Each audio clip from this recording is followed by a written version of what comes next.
दोस्तों, डे 15 का भूगोल का सिलेबस आप लोग को पहले मैं बता देता हूँ कि हम लोग जो है 70 दिनों में लूसेंट को ख़त्म करने का टारगेट लिए हैं, जिसके लिए फिक्स सिलेबस रखते हैं, उसको पढ़ाई करते हैं और रात में 8 बजे निश्चित सक्सेस ग्रुप पे उसी का प्रैक्टिस सेट बनाते हैं। उसी में से जितना सिलेबस पढ़ते हैं दोस्तों, उसी में से उसी के अंदर वो क्वेश्चन आता है और जो कि एग्ज़ाम के पॉइंट ऑफ व्यू से बहुत ही इंपॉर्टेंट क्वेश्चन रहता है। प्रीवियस ईयर में पूछा गया उस टॉपिक का इंपॉर्टेंट क्वेश्चन रहता है दोस्तों, और उसका हम लोग प्रैक्टिस सेट बनाते हैं यहीं से पढ़ के।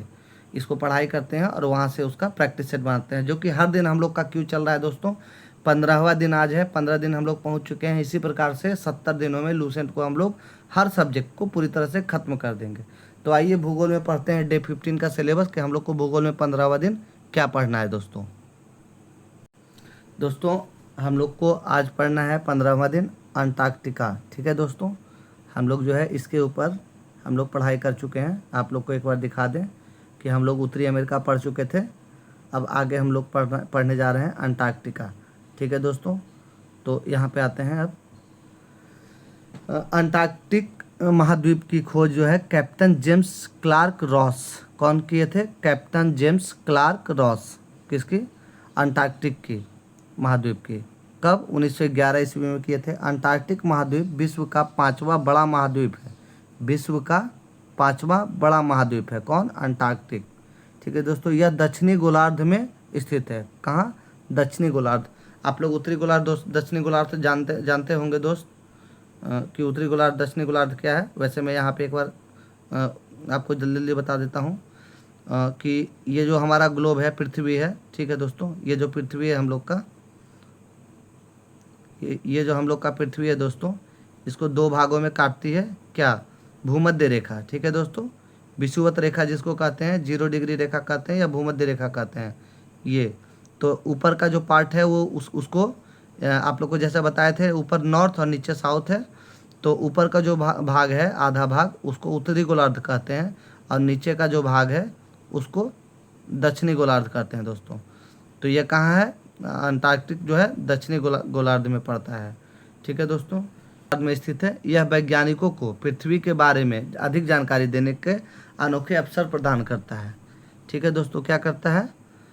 यह दक्षिणी गोलार्ध में स्थित है। यह वैज्ञानिकों को पृथ्वी के बारे में अधिक जानकारी देने के अनोखे अवसर प्रदान करता है, इसलिए इसे विज्ञान के लिए समर्पित महाद्वीप भी कहा गया है। ठीक है दोस्तों, वैज्ञानिकों को पृथ्वी के बारे में अधिक जानकारी देने के लिए अनोखे अवसर प्रदान करता है, अलग अलग चीज़ें प्रदान करता है अंटार्कटिक। ठीक है ना दोस्तों, महाद्वीप, इसलिए जो है इसको इसे विज्ञान के लिए समर्पित महाद्वीप कहा गया है। दक्षिणी ध्रुव पर इस महाद्वीप में लगभग केंद्र में स्थित है।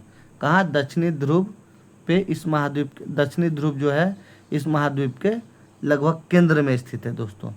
ये जो महाद्वीप है, अभी जैसा कि मैंने बताया दोस्तों कि ये जो महाद्वीप है, जैसे उत्तरी गोलार्ध दक्षिणी गोलार्ध है, बीच का सेंटर का पार्ट, तो नीचे जो है ना दोस्तों केंद्र, ये इसको ध्रुव कहते हैं, इसको ध्रुव कहते हैं कॉर्नर के पार्ट को। तो ये जो ध्रुव है ना दोस्तों, ये अंटार्कटिक महाद्वीप पे यहाँ पे स्थित है, दक्षिणी गोलार्ध में, इसके केंद्र में स्थित है दोस्तों। अवसर प्रदान करता है, केंद्र में स्थित है। ठीक है दोस्तों, अंटार्कटिक की भूमि 3 महासागरों, इसकी जो भूमि है नीचे की, वो 3 महासागरों, हिंद महासागर, प्रशांत महासागर, अटलांटिक महासागर से घिरी हुई है। इन महासागरों को इन सागरों के दक्षिणी छोर को दक्षिणी महासागर कहते हैं या अंटार्कटिक महासागर कहते हैं। ठीक है दोस्तों, यानी कि अंटार्कटिक महाद्वीप जो है, जो उसके केंद्र में क्या है दोस्तों? दक्षिणी ध्रुव है, और ये जो है हिंद महासागर, प्रशांत महासागर और अटलांटिक महासागर से घिरी हुई है। इन महासागरों के दक्षिणी छोर को, जो बिल्कुल दक्षिण की ओर है, नीचे की ओर है, दक्षिणी छोर को दक्षिणी महासागर या अंटार्कटिक महासागर कहते हैं। बेडेन सागर व रॉस सागर अंटार्कटिक महासागर से ही के ही भाग हैं। ठीक है दोस्तों, बेडेल सागर या रॉस सागर किसके भाग हैं? अंटार्कटिक महासागर के भाग हैं। इसका ताप 4 डिग्री सेंटीग्रेड से कम रहता है। यानी कि सोचिए कितना ठंडा होता होगा, 0 डिग्री सेंटीग्रेड में बर्फ़ जो है जमना स्टार्ट हो जाता है, तो 4 डिग्री सेल्सियस से भी कम रहता है, बहुत ही ज़्यादा ठंडी पड़ती है यहाँ पे। ठीक है दोस्तों, अब आगे बढ़ते हैं हम लोग। इस महाद्वीप की खोज का सर्वप्रथम प्रयास अंग्रेज नाविक जेम्स कुक, सबसे पहले प्रयास किसने किया था? जेम्स कुक नामक अंग्रेज नाविक थे, ठीक है ना दोस्तों, के द्वारा किया गया था, लेकिन वह इसके लिए मुख्य भूमि तक नहीं पहुंच पाए थे, वह इनके मुख्य भूमि तक नहीं पहुंच पाए थे। इस महाद्वीप की मुख्य भूमि की खोज करने का श्रेय फेबियन बेलिंग सॉरेन, किनको? फेबियन बेलिंग सॉरेन को जाता है। कब? 1820 ईस्वी में बोस्टॉक नामक जहाज पर सवार होकर इसके मुख्य भूमि तक पहुंचे थे। कब? 1820 ईस्वी में। कौन? फेबियन बेलिंग सॉरसन। ठीक है दोस्तों, कौन से जहाज से पहुंचे थे? बोस्टॉक नामक जहाज से। इसके भूमि का भाग को खोजे थे दोस्तों। अंटार्कटिक का 98% भाग सदा बर्फ से ढका हुआ रहता है। 98% भाग जो है दोस्तों अंटार्कटिक महाद्वीप का बर्फ से ढका हुआ रहता है। पूर्णतः हिमाच्छादित रहने के कारण, यानी कि हिम से बर्फ से ढके हुए रहने के कारण इसे श्वेत महाद्वीप भी कहते हैं, क्योंकि बर्फ का कलर उजला होता है, इसलिए श्वेत महाद्वीप भी कहते हैं। दक्षिणी ध्रुव पर पहुंचने वाले प्रथम व्यक्ति नॉर्वे के निवासी थे, एमंडसन थे। कौन थे? एमंडसन थे। कब? 1911 ईस्वी में पहुंचे थे। कहाँ? दक्षिणी ध्रुव पे। सबसे पहले दक्षिणी ध्रुव पे पहुंचे थे। कहाँ के थे? नॉर्वे के थे। शीत ऋतु, ठीक है दोस्तों, शीत ऋतु और ग्रीष्म ऋतु में महाद्वीप का अलग अलग आकार होने के कारण इसे गतिशील महाद्वीप भी कहा जाता है। समझ पा रहे होंगे दोस्तों, जब ग्रीष्म ऋतु आता होगा, गर्मी का समय आता होगा, तो बर्फ़ कुछ भाग पिघल जाता होगा गर्मी के कारण और इसका शेप में परिवर्तित हो जाता होगा, इस कारण से इसे, और फिर ठंडी आने के बाद ये जो है फिर से भर जाता होगा, इसीलिए गतिशील महाद्वीप इसको कहा जाता है। क्वीन मोड पर्वत श्रेणी इस महाद्वीप को 2 बराबर भागों में काटती है। कौन सा पर्वत श्रेणी? क्वीन मोड इस पर्वत श्रेणी है जो इस महाद्वीप को 2 बराबर भागों में काटती है। यहाँ की सर्वोच्च चोटी बिसन मासिफ 5140 मीटर ऊंचा है दोस्तों। कौन है? सबसे बड़ी चोटी बिसन मासिफ 5140 मीटर ऊंचा है। और माउंट एरबुस, क्या? माउंट एरबुस एंटार्कटिक का अकेला सक्रिय ज्वालामुखी है। सबसे सक्रिय ज्वालामुखी कल भी मैं बताया था दोस्तों कि जो सक्रिय ज्वालामुखी मतलब अभी भी प्रज्वलित है, वो जल रहा है, अभी भी सक्रिय है, वो कौन सा ज्वालामुखी है? माउंट एरबुस अंटार्कटिक का एकमात्र ज्वालामुखी है दोस्तों जो सक्रिय है। विश्व में सबसे कम तापमान, विश्व में, पूरे विश्व में सबसे कम तापमान अंटार्कटिक के बोस्टॉक में रिकॉर्ड किया गया, जो -89.2 डिग्री सेंटीग्रेड था। ठीक है दोस्तों, समझ सकते हैं, -89.2 डिग्री सेंटीग्रेड। कहाँ? बोस्टॉक, जो कि पूरा विश्व का सबसे ठंडा जगह है, यहीं पे दर्ज किया गया था दोस्तों। अंटार्कटिक में पोल ऑफ कोल्ड में विश्व का न्यूनतम वार्षिक तापमान मिलता है। अंटार्कटिक के पोल ऑफ कोल्ड में विश्व का न्यूनतम वार्षिक तापमान मतलब वर्ष में सबसे कम तापमान, और यहाँ जो है बोस्टॉक में सबसे मिनिमम यहाँ पे दर्ज किया गया था। ठीक है ना दोस्तों, लेकिन ये जो वार्षिक तापमान मिलता है वहाँ कहाँ मिलता है? पोल ऑफ कोल्ड में। सूर्य के उत्तरायण के बाद, सूर्य का उत्तरायण और दक्षिणायन आप लोग जानते होंगे दोस्तों, नहीं तो फिर ये आगे आप लोग देखिएगा। तो सूर्य के उत्तरायण के बाद अंटार्कटिक में 6 महीने तक रात होती है। सूर्य के उत्तरायण, यानी कि सूर्य का उत्तरायण मतलब उत्तरी गोलार्ध में ऊपर जब जाती है सूर्य ऊपर की ओर, कहाँ पे? विषुवत रेखा से ऊपर की ओर कर्क रेखा की तरफ जब मूव करती है उधर की ओर, तब क्या होता है दोस्तों? वहाँ से जब ऊपर की ओर मूव करती है तो 6 महीने तक रात होता है। और जब दक्षिणायन में रहता है तो उत्तरी गोलार्ध में जो ध्रुव है, उत्तरी ध्रुव में, वहाँ पे 6 महीने तक रात रहता है। यानी जब विषुवत रेखा से ऊपर की ओर जाती है तो दोनों ध्रुवों पर मित्रों 6 मंथ दिन और 6 मंथ रात होता है। ठीक है दोस्तों, अब आगे बढ़ते हैं। जबकि सूर्य के दक्षिणायन के बाद यहाँ पर 6 महीने तक दिन रहता है, जैसा कि मैंने बताया कि उत्तरी ध्रुव पे उस समय 6 महीने तक रात रहता है और दक्षिणी ध्रुव पे दिन रहता है जब सूर्य दक्षिणायन होता है। तो लाइकेन व मॉस अंटार्कटिक का मुख्य वनस्पति है। लाइकेन और मॉस अंटार्कटिक का मुख्य वनस्पति है। यहाँ की क्रील मछली, कौन सी? क्रील मछली झुंडों में रहती है। ट्रांस अंटार्कटिकी पर्वत, अंटार्कटिका पर्वत क्या है? ट्रांस अंटार्कटिका पर्वत में कोयला या पूर्वी अंटार्कटिका में प्रिंस चार्ल्स पर्वत के निकट लोहे के महत्वपूर्ण मात्रा में निक्षेपों का पूर्वानुमान किया गया है। ठीक है दोस्तों, अब अंटार्कटिक भारत पे आते हैं। डॉक्टर गिरिराज सिरोही, कौन? डॉक्टर गिरिराज सिरोही कहाँ के हैं? बुलंदशहर उत्तर प्रदेश के हैं दोस्तों। दक्षिणी ध्रुव पर पहुंचने वाले प्रथम भारतीय हैं। देखिए नाम ही देखिए, गिरिराज सिरोही। ठीक है दोस्तों, ये भारत के दक्षिणी ध्रुव पे पहुंचने वाले प्रथम भारतीय हैं। भारत ने अपना अंटार्कटिक अभियान 1981-82 ईस्वी में प्रारंभ किया था। कब किया था? 1981 से 82 ईस्वी में। कहाँ का? अंटार्कटिक अभियान। भारत का पहला अंटार्कटिक अभियान दल जो ग्रुप था वो डॉक्टर सईद जहूर कासिम के नेतृत्व में 9 जनवरी 1982 ईस्वी को शुरू किया गया था। ठीक है दोस्तों, 9 जनवरी को और क्या मनाया जाता है? युवा दिवस मनाया जाता है। ठीक है ना दोस्तों, विश्व युवा दिवस मनाया जाता है क्योंकि हमारे जो है स्वामी विवेकानंद का इस दिन जन्मदिन है दोस्तों।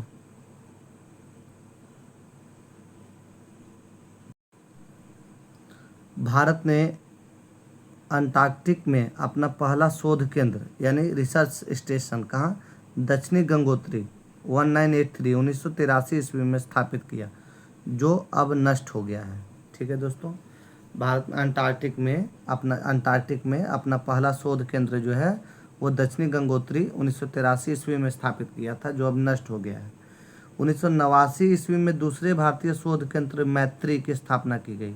किसकी? मैत्री। पहला कौन सा था? दक्षिणी गंगोत्री था, 1983 में किया गया। उसके 83 के 6 साल बाद 1989 में फिर से जब वो नष्ट हो गया था तो 1989 में फिर से दूसरा मैत्री के नाम से स्थापना हुई। ठीक है दोस्तों, लार्समन हिल्स में भारत ने अपना तीसरा अनुसंधान केंद्र भारती स्थापित किया। तीसरा कौन सा है? भारती। पहला कौन सा है? दक्षिणी गंगोत्री, दूसरा मैत्री और तीसरा भारती। ठीक है दोस्तों, अब आते हैं दक्षिणी अमेरिका की ओर हम लोग। दक्षिणी अमेरिका का अधिकांश विस्तार दक्षिणी गोलार्ध में है। यह विश्व की चौथी बड़ा महाद्वीप है। ठीक है दोस्तों, विश्व की चौथी बड़ा महाद्वीप है कौन? दक्षिणी अमेरिका। इसका क्षेत्रफल दोस्तों 1,77,98,500। ठीक है दोस्तों, 177,98,500 वर्ग किलोमीटर है, यानी स्क्वायर किलोमीटर है दोस्तों। यह संसार का सबसे बड़ा आर्द्र महाद्वीप है। संसार का सबसे बड़ा आर्द्र महाद्वीप कौन सा है? दक्षिणी अमेरिका है दोस्तों। अब आगे बढ़ते हैं। प्रशांत एवं अटलांटिक महासागर के बीच अवस्थित यह महाद्वीप कहाँ, किसके मध्य है? प्रशांत महासागर और अटलांटिक महासागर के बीच में अवस्थित यह महाद्वीप पनामा जल संधि द्वारा उत्तरी अमेरिका से मिला हुआ है। इस महाद्वीप के दक्षिणतम भाग में टेरा डेल फ्यूगो नामक द्वीप है। कौन सा द्वीप है? टेरा डेल फ्यूगो नामक द्वीप है, जो मुख्य भूमि यानी कि दक्षिणी अमेरिका का मुख्य भूमि जो है उससे मैगलन जल संधि के द्वारा अलग होती है। इसका दक्षिणतम सिरा जो है हॉर्न अंतरीप है। दक्षिणी अमेरिका देश ब्राज़ील की सीमा, चिली और इक्वाडोर को छोड़कर शेष सभी दक्षिणी अमेरिका देश जो है देश की सीमा से मिलती है। क्या है? दक्षिणी अमेरिका देश ब्राज़ील की सीमा, चिली और इक्वाडोर को छोड़कर कौन कौन सा देश की? ब्राज़ील की, चिली की और इक्वाडोर की सीमा को छोड़कर शेष सभी दक्षिणी अमेरिका देशों की सीमा से मिलती है। ठीक है दोस्तों,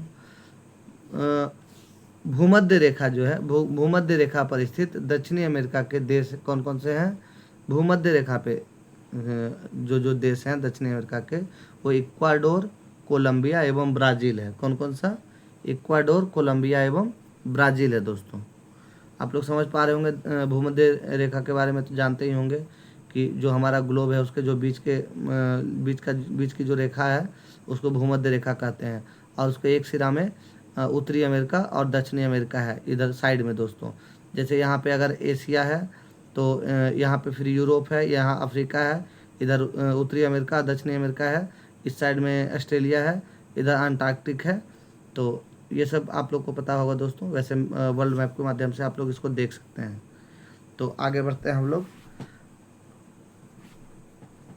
भूमध्य रेखा पे स्थित दक्षिणी अमेरिका का देश कौन कौन सा है? इक्वाडोर, कोलंबिया और ब्राज़ील।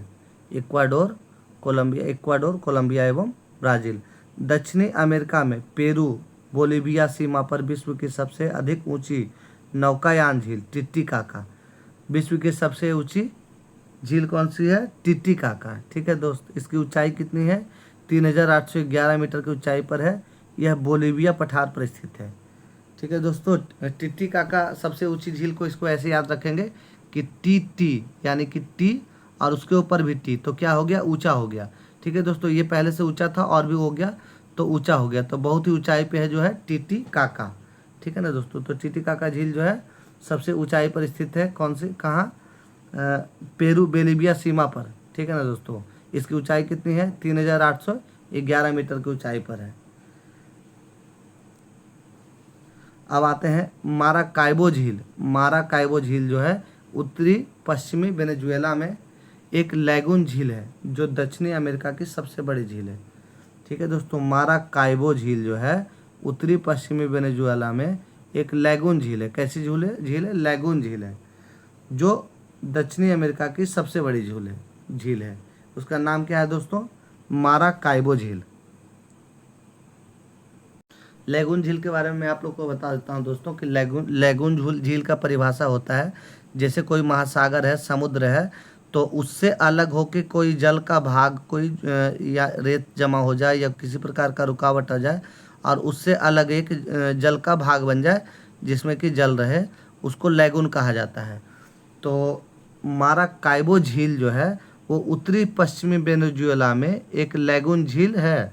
क्या है? लैगून झील है। माराकाइबो झील जो है एक लैगून झील है, यानी कि समंदर से अलग हुआ झील है, जो कि समंदर से जुड़ा हुआ था कभी, लेकिन बीच में रुकावट आ जाने के कारण वो वहाँ से अलग हो गया, इसलिए माराकाइबो झील लैगून झील है जो दक्षिणी अमेरिका की सबसे बड़ी झील है।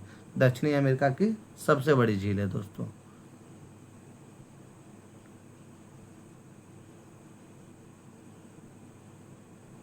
दक्षिणी अमेरिका के ब्राज़ील में बहने वाली अमेजन नदी। ठीक है दोस्तों, सबसे चौड़ी नदी कौन सी है? अमेजन नदी विश्व की सबसे चौड़ी नदी है। तो दक्षिणी अमेरिका के ब्राज़ील में बहने वाली अमेजन नदी विश्व में अपवाह क्षेत्र की दृष्टि से प्रथम नदी है। अपवाह क्षेत्र की दृष्टि से यानी कि चौड़ाई में दोस्तों सबसे बड़ी नदी है, जिसका अपवाह सबसे अधिक है, यानी क्षेत्र सबसे अधिक है। इस महादेश की सबसे लंबी नदी है। इस महादेश की सबसे यानी कि दक्षिणी अमेरिका की सबसे लंबी नदी है दोस्तों। यह नदी बेसिन ब्राज़ील के कुछ भागों यानी कि पेरू के कुछ भागों, बोलिविया, इक्वाडोर, कोलंबिया तथा वेनेजुएला के छोटे भाग से अपवाहित होती है। कहाँ कहाँ से होती है दोस्तों? ये बेसिन ब्राज़ील के कुछ भागों से, पेरू के कुछ भागों से, बोलिविया से, इक्वाडोर से, कोलंबिया से तथा वेनेजुएला के छोटे भाग से अपवाहित होती है। अमेज़न बेसिन के लोगों का मुख्य आहार मेनियोक है। क्या है? मेनियोक। अमेज़न बेसिन के लोगों का मुख्य आहार क्या है? मेनियोक है, जिसे कसावा भी कहते हैं। यह आलू की तरह ज़मीन के अंदर पैदा होता है। यहाँ के कुछ लोग मलोका कहे जाने वाले बड़े अपार्टमेंट जैसे घरों में रहते हैं। क्या कहे जाने वाले दोस्तों? मलोका। यहाँ के कुछ लोग जो है मलोका कहे जाने वाले बड़े अपार्टमेंट जैसे घरों में रहते हैं, जिसकी छत तीव्र ढलान वाली होती है। कैसी? तीव्र ढलान वाली, यानी कि जो बड़ा इमारत होता है उसकी जो छत होती है बहुत तीव्र ढलान होती है, या फिर इस प्रकार से कह लीजिए तीव्र ढलान वाली होती है। अमेज़न बेसिन का परजीवी पौधा ब्रोमीलायड एक विशेष प्रकार का पौधा है। अमेज़न बेसिन का परजीवी पौधा क्या कौन सा है? ब्रोमीलायड है। ये कैसा है? एक विशेष प्रकार का पौधा है जो अपनी पत्तियों में जल को संचित रखता है, अपनी पत्तियों में जल को संचित करके रखता है। मेढक जैसा प्राणी इन जल को पॉकेट का उपयोग अंडा देने के लिए करते हैं। मेढक जैसे प्राणी जो होते हैं इस जल के पैकेट का उपयोग किस लिए करते हैं? अंडा देने के लिए करते हैं। मांस खाने वाली पिरान्या मछली, मांस खाने वाली पिरान्या मछली जो है अमेजन नदी में पाई जाती है। कहाँ? अमेजन नदी में पाई जाती है। टूकन एवं गुंजन, टूकन एवं गुंजन अमेजन बेसिन में पाए जाने वाला पक्षी है। कहाँ कहाँ का? अमेजन बेसिन में पाए जाने वाला पक्षी कौन है? टूकन एवं गुंजन। ब्राज़ील में दोस्तों अमेजन नदी पर बबीना बांध, कौन सा? बबीना, बबीना बांध कहाँ है? ब्राज़ील में अमेजन नदी पर है, बनाया गया है। कौन सा बांध? बबीना बांध बनाया गया है। इसके जलाशय में अमेजोन द्रोणी के 2360 वर्ग किलोमीटर क्षेत्र में वन डूब गए हैं तथा बाइमिरी अतरोरी जनजाति के 1/3 लोगों को विस्थापन का दुख झेलना पड़ा।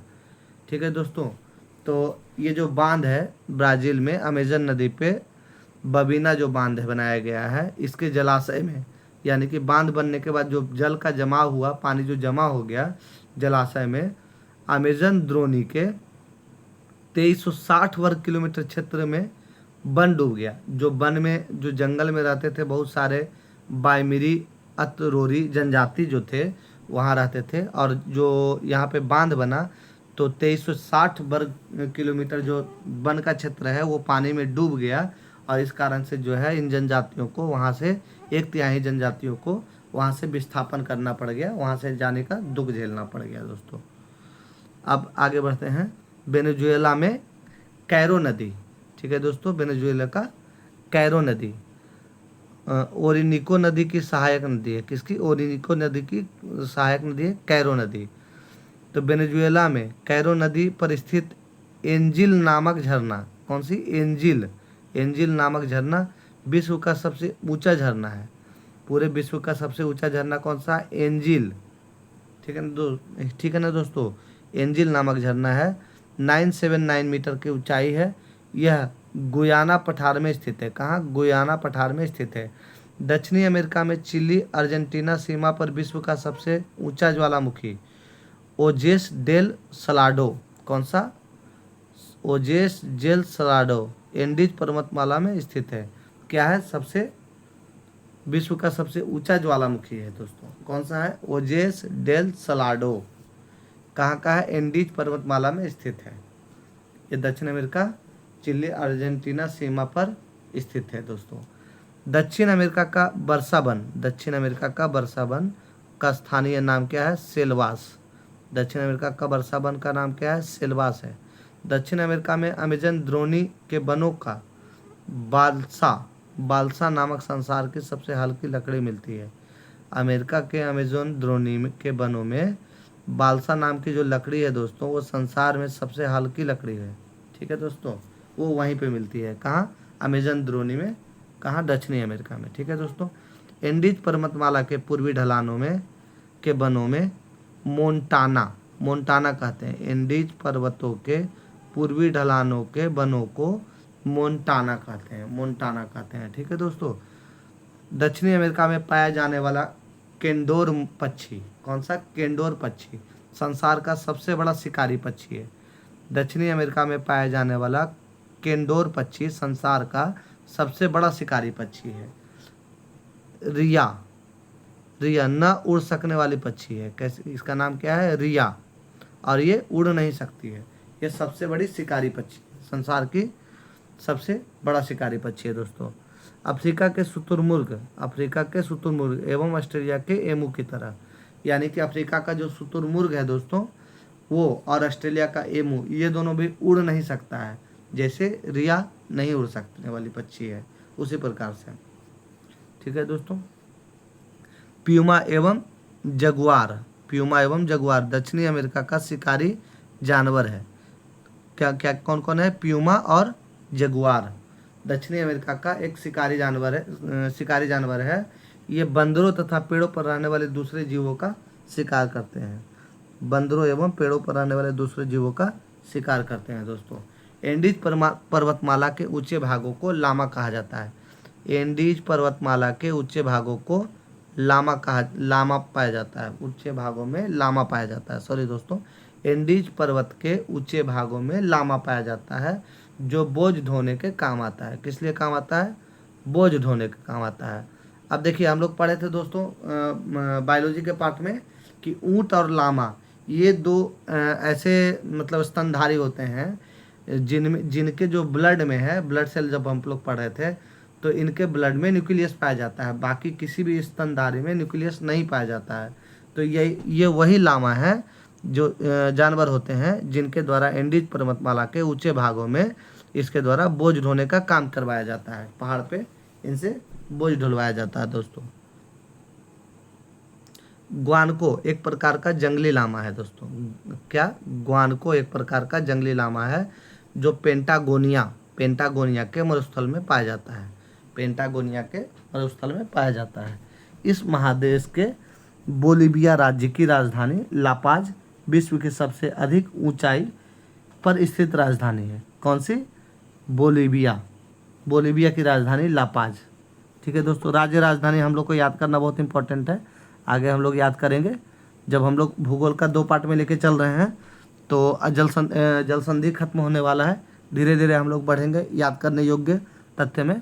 तो जब हम लोग कंट्री एंड कैपिटल में आएंगे दोस्तों, यानी कि देश, राजधानी एवं मुद्रा पे जब आएंगे, जब उसको याद करेंगे तो वहाँ पे बहुत सारे कंट्री को याद करेंगे। तो उसी में से एक बोलिविया राज्य है जिसकी राजधानी लापाज है, विश्व की सबसे अधिक ऊंचाई पर स्थित राजधानी है। ठीक है दोस्तों, राजधानी नगर है। वो समुद्र तल से उसकी ऊंचाई कितनी है दोस्तों? 3658 मीटर, यानी कि 3658 मीटर है। इस महादेश का सबसे बड़ा नगर रियो डी जेनेरियो। ठीक है दोस्तों, सबसे बड़ा नगर कौन सा है? Rio de Janeiro. कहाँ है? ब्राज़ील में है। इस महादेश का सबसे बड़ा नगर जो है रियो डी जेनेरियो है, जो कि ब्राज़ील में है। दक्षिणी अमेरिका में गुयाना, ब्राज़ील और पेटागोनिया के पठार हैं। कौन कौन से हैं? दक्षिण अमेरिका में गुयाना, ब्राज़ील एवं पेटागोनिया के पठार हैं। दक्षिणी अमेरिका में के अर्जेंटीना में विस्तृत घास के मैदान को पम्पास कहते हैं। ठीक है दोस्तों, दक्षिणी अमेरिका के अर्जेंटीना में स्थित घास के मैदान को पम्पास कहते हैं। पम्पास को अर्जेंटीना का हृदय भी कहते हैं। इसे याद कर सकते हैं दोस्तों। हृदय का काम क्या होता है? वो ब्लड को पंप करने का काम होता है। ठीक है दोस्तों, ब्लड को पंप करने का काम होता है। तो वो क्या कैसा काम है? बहुत अर्जेंट काम है। ब्लड को पंप करना बहुत ही अर्जेंट काम है। तो पम्पास घास का मैदान जो है वो पंप करना बहुत ही अर्जेंट काम है। इससे आप लोग याद कर सकते हैं। इसलिए अर्जेंटीना में है। पम्पास कहाँ है? अर्जेंटीना में है। किस लिए? क्योंकि पंप करना अर्जेंट काम होता है। ऐसे आप लोग मेमोराइज कीजिएगा। ये सब बस याद करने का ट्रिक है दोस्तों, तरीका है। आप किसी भी माध्यम से कुछ भी समझ के याद करते हैं, वो मैटर नहीं करता है, बस आपको याद होना चाहिए ये चीज़ें। ठीक है दोस्तों, तो आगे बढ़ते हैं हम लोग। पम्पास क्षेत्र में पोषक तत्वों से भरपूर अल्फा अल्फा नामक घास उगाई जाती है। कौन सी? अल्फा अल्फा नामक घास उगाई जाती है। दक्षिणी अमेरिका के वनों में रबड़, सिनकोना, चंदन, कार्नोबा आदि वस्तुएं प्राप्त होती है। दक्षिणी अमेरिका के वनों से रबड़, सिनकोना, चंदन, कार्नोबा आदि वस्तुएं प्राप्त होती है। ब्राज़ील रबड़ के पेड़ का मूल स्थान है। क्या चीज़ के लिए दोस्तों? रबड़ के पेड़ के लिए मूल स्थान है। कहाँ? ब्राज़ील। ठीक है दोस्तों, यानी सबसे ज़्यादा रबड़ का जो प्राकृतिक रबड़ का उत्पादन होता है कहाँ होता है? ब्राज़ील में ही होता है। दक्षिणी अमेरिका के में अर्जेंटीना सर्वाधिक सूरजमुखी के बीज उत्पादित करता है। ठीक है दोस्तों, जो सूरजमुखी हम लोग देखते हैं उसका बीज सबसे ज़्यादा कहाँ उत्पादित होता है? अर्जेंटीना में ही। ठीक है ना दोस्तों, जहाँ घास का मैदान है कौन? पम्पास, वहीं अर्जेंटीना में सूरजमुखी के भी बीज सबसे अधिक उत्पादित करता है। विश्व में इसका तीसरा स्थान है। गेहूं की चंद्राकार पेटी भी अर्जेंटीना में स्थित है। गेहूं के चंद्राकार पेटी भी अर्जेंटीना में स्थित है। दक्षिणी अमेरिका में ब्राज़ील सर्वाधिक कोको उत्पादक करने वाला देश है। कोको उत्पादक करने वाला सर्वाधिक देश कौन सा है? ब्राज़ील है। दक्षिणी अमेरिका का ब्राज़ील जो है सर्वाधिक कोको उत्पादन करने वाला देश है। अब दोस्तों, दक्षिणी अमेरिका का ब्राज़ील विश्व में सर्वाधिक कॉफ़ी उत्पादन करने वाला देश है। यानी कि विश्व में सबसे अधिक कॉफ़ी का उत्पादन कहाँ होता है दोस्तों? ये ब्राज़ील में होता है। ठीक है ना दोस्तों, ब्राज़ील में होता है। ये कहाँ है? दक्षिणी अमेरिका का हिस्सा है। करने वाला देश ब्राज़ील है। ब्राज़ील के कहवा के बागों का फजेंडा कहते हैं। ब्राज़ील में कहवा का भी बाग बहुत ज़्यादा होता है और कहवा के बागों को फजेंडा कहा जाता है, फजेंडा। ठीक है दोस्तों। दक्षिणी अमेरिका में ब्राज़ील सर्वाधिक सोयाबीन उत्पादक देश है। दक्षिणी अमेरिका में दोस्तों जो ब्राज़ील है, दक्षिणी अमेरिका में ब्राज़ील सर्वाधिक सोयाबीन उत्पादक देश है। विश्व में इसका प्रथम स्थान है।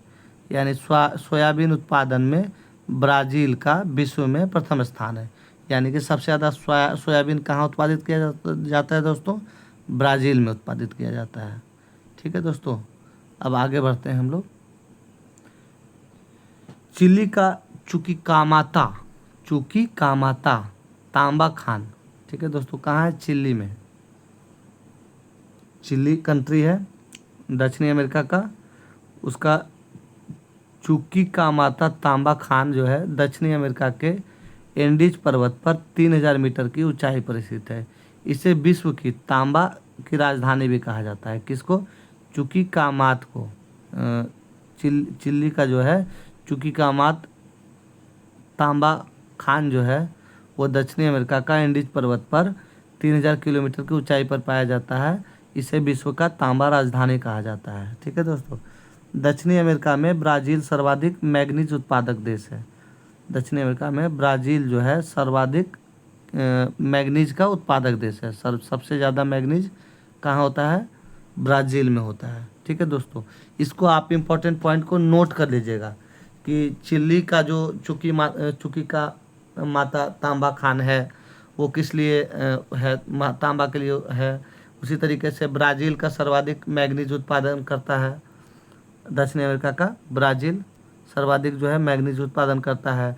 जैसे यहाँ पे था, ब्राज़ील में सर्वाधिक सोयाबीन का उत्पादन होता है और विश्व में पहला स्थान है। इसी तरीके से दोस्तों ब्राज़ील सर्वाधिक कोको उत्पादन करने वाला देश है। ब्राज़ील विश्व में सर्वाधिक कॉफ़ी उत्पादित करने वाला देश है। और ब्राज़ील में कहवा के बागों का फजेंडा कहा जाता है, यानी कहवा भी बहुत ज़्यादा मात्रा में होता है। ब्राज़ील रबड़ के पेड़ के लिए मूल स्थान है। तो ब्राज़ील बहुत ही इम्पोर्टेंट है दोस्तों। ठीक है ना, इसको आप लोग देख लीजिएगा और ये सब चीज़ों के इम्पोर्टेंट पॉइंट जो भी है उसको भी आप लोग नोट कर लीजिएगा और नोट करके एक बार याद कर लीजिएगा या फिर एक बार आप लोग बुक से रीडिंग कर लीजिएगा दोस्तों, तो बहुत काम करेगा वो। एक बार अगर मेरा वीडियो देख लेते हैं, बुक से रीडिंग कर लेते हैं या फिर बुक से रीडिंग करके एक बार मेरा वीडियो देख लेते हैं तो कहीं ना कहीं वो रिवाइज करने का काम कर जाएगा और बहुत अच्छा हो जाएगा वो। ठीक है दोस्तों, आगे बढ़ते हैं। दक्षिण अमेरिका में ब्राज़ील सर्वाधिक मैग्नीज उत्पादन करने वाला देश है। ब्राज़ील की अमापा खान, कौन सा? अमापा खान संसार में मैग्नीज की सबसे बड़ी खान है। ये भी ब्राज़ील का ही है दोस्तों। ब्राज़ील का मैग्नीज का उत्पादन करता है सर्वाधिक उत्तरी अमेरिका में। और अमापा खान जो है वो संसार में मैग्नीज की सबसे बड़ी खान है। कौन सी? अमापा खान कहाँ है? ब्राज़ील में। इटाबीरा, यहाँ भी देखिए ब्राज़ील ही है दोस्तों। इटाबीरा जो है ब्राज़ील का प्रमुख लौह अयस्क खनन केंद्र है। जो इटाबीरा जो है ब्राज़ील का प्रमुख लौह अयस्क खनन केंद्र है। दक्षिण अमेरिका में सर्वाधिक मक्का उत्पादन करने वाला देश कौन सा है? ब्राज़ील है। दक्षिण अमेरिका में सर्वाधिक मक्का उत्पादन करने वाला देश कौन सा है? ब्राज़ील है। सर्वाधिक कहवा उत्पादन करने वाला देश ब्राज़ील है। ठीक है दोस्तों, और सर्वाधिक तेल उत्पादित करने वाला देश वेनेजुएला है। तेल जो है सर्वाधिक वेनेजुएला व कोलंबिया में उत्पादित होता है। तथा सर्वाधिक तांबा उत्पादित करने वाला देश चिली है ना दोस्तों। सर्वाधिक तांबा, जैसे कि चुकीकामाता तांबा का खान जो है वो चिली में है, तो इसलिए जो है सर्वाधिक तांबा उत्पादन करने वाला देश चिली है। ठीक है दोस्तों। एंडीज पर्वत की सबसे ऊंची चोटी एकांकागुआ जो है, इसकी ऊंचाई कितना है? 6960, 6960 मीटर की ऊंचाई है। ये किसकी चोटी है? एंडीज पर्वत की सबसे ऊंची चोटी है। इसका नाम क्या है? एकांकागुआ। ये एंडीज पर्वत विश्व की सबसे लंबी पर्वतमाला है। ठीक है दोस्तों, विश्व की सबसे लंबी पर्वतमाला कौन सी है? एंडीज पर्वत की। एंडीज जो है विश्व की सबसे लंबी पर्वतमाला है और एंडीज की सबसे ऊंची चोटी जो है एकांकागुआ है। यह लगभग 7200 किलोमीटर की लंबी है। जो एंडीज पर्वत श्रेणी है, सबसे लंबी पर्वतमाला है, इसकी जो लंबाई है दोस्तों 7200 किलोमीटर लंबी है। एंडीज के उत्तर पश्चिम में अटाकामा, ठीक है दोस्तों, एंडीज पर्वत के उत्तर पश्चिम में, यानी कि उत्तर और पश्चिम, यानी कि उत्तर और पश्चिम क्षेत्र जो है, ये क्षेत्र एंडीज पर्वत के उत्तर पश्चिम में अटाकामा मरुस्थल है। मरुस्थल है कौन सा? अटाकामा, ठीक है दोस्तों। तो अटाकामा मरुस्थल कहाँ है? दक्षिणी अमेरिका में है दोस्तों।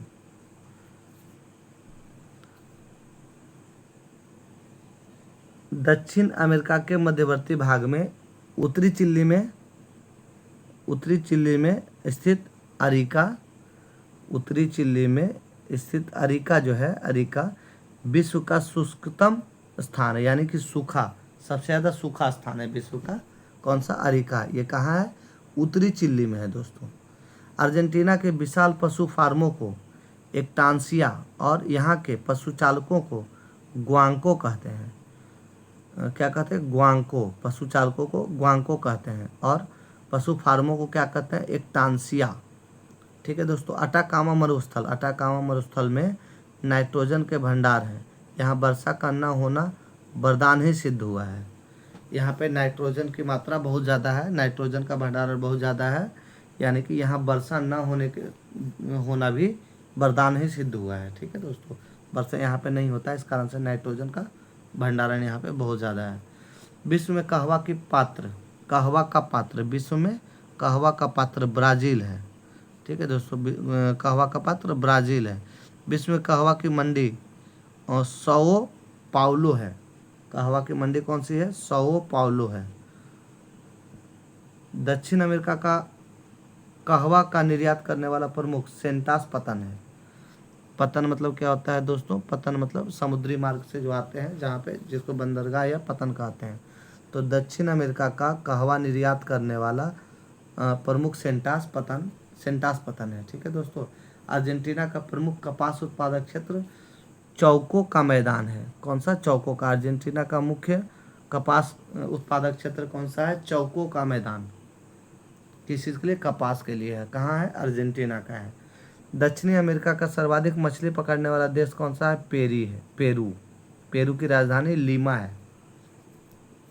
दक्षिणी अमेरिका का सर्वाधिक मछली पकड़ने वाला देश कौन सा है? पेरू है। विश्व का सबसे बड़ा मांस निर्यातक देश है अर्जेंटीना। निर्यातक मतलब जो सप्लाई करता है दोस्तों। विश्व का सबसे बड़ा मांस निर्यातक देश अर्जेंटीना है, ठीक है दोस्तों। दक्षिण अमेरिका का वह स्थान जहाँ जड़ों में वर्षा होती है, मध्य चिली है। दक्षिण अमेरिका का वह स्थान जहाँ जाड़ों हैं, जहाँ जाड़ों में वर्षा होती है, उसको क्या कहते हैं? मध्य चिली। वर्षा होती है किस जगह पे? मध्य चिली में। दक्षिण अमेरिका का उष्ण मरुस्थल पेंटागोनिया है। दक्षिण अमेरिका का उष्ण मरुस्थल पेंटागोनिया है दोस्तों। ब्राज़ील का सांटोस बंदरगाह जो है कॉफ़ी बंदरगाह के नाम से जाना जाता है। कॉफ़ी बंदरगाह के नाम से जाना जाता है। कौन सा? ब्राज़ील का सांटोस बंदरगाह। दक्षिण अमेरिका का सर्वाधिक नगरीकृत देश उरुग्वे है। उरुग्वे की राजधानी पराग्वे है, ठीक है ना दोस्तों। तो दक्षिणी अमेरिका के सर्वाधिक नगरीकृत देश जो है वो उरुग्वे है। अब आते हैं दोस्तों बोलीविया दक्षिण अमेरिका का सबसे बड़ा स्थलरुद्ध देश है। बोलीविया जो है दक्षिण अमेरिका का सबसे बड़ा स्थलरुद्ध देश है। इक्वाडोर का गैलापेगोस द्वीप जो है ओलिवर रिडले टर्टल का प्राकृतिक प्रजनन स्थल है। इक्वाडोर का गैलापेगोस द्वीप जो है वो ओलिवर रिडले टर्टल जो है का प्राकृतिक प्रजनन स्थल है, ठीक है दोस्तों। प्राकृतिक प्रजनन स्थल है, समझ गए होंगे इसका मतलब कि ओलिवर रिडले टर्टल होता है जिसका प्रजनन के लिए प्राकृतिक स्थल कौन सा है? गैलापेगोस द्वीप है। वो कहाँ है? इक्वाडोर में है, ठीक है दोस्तों।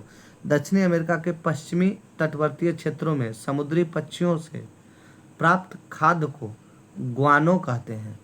दक्षिणी अमेरिका के पश्चिमी तटवर्तीय क्षेत्रों में, यानी दक्षिणी अमेरिका जो नीचे का है, दक्षिणी अमेरिका के पश्चिमी, यानी कि पश्चिमी पश्चिमी जो है पार्ट, तटवर्तीय क्षेत्रों को में समुद्री पक्षियों से प्राप्त खाद्य को ग्वानो कहते हैं, जो फास्फोरस का समृद्ध स्रोत होता है। ठीक है दोस्तों, फास्फोरस का प्रमुख। तो ये हम लोग का भूगोल का एक पार्ट है दोस्तों। और सेकंड पार्ट जो है, अभी जलसंधि हम लोग का 10 बचा हुआ था, तो सेकंड पार्ट में हम लोग 10 जलसंधि को भी देख लेंगे, एक बार याद कर लेंगे। मैं उसका 10 जलसंधि है, लेकिन मैं उसका 1 से 30 तक जो 30 जलसंधि का वीडियो है वो मैं डाल दूंगा, उसको एक साथ आप लोग रिवाइज कर लीजिएगा, तो वो ज़्यादा बेटर होगा दोस्तों।